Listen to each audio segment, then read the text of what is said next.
Era um dia qualquer na Idade Média, até que um galo barulhento decidiu que o rei precisava acordar. Este não era um galo qualquer.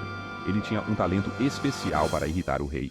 Todos os dias, ao nascer do sol, o galo cantava bem na janela do quarto real. Após semanas de madrugadas mal dormidas, o rei decidiu que era hora de dar um fim nisso.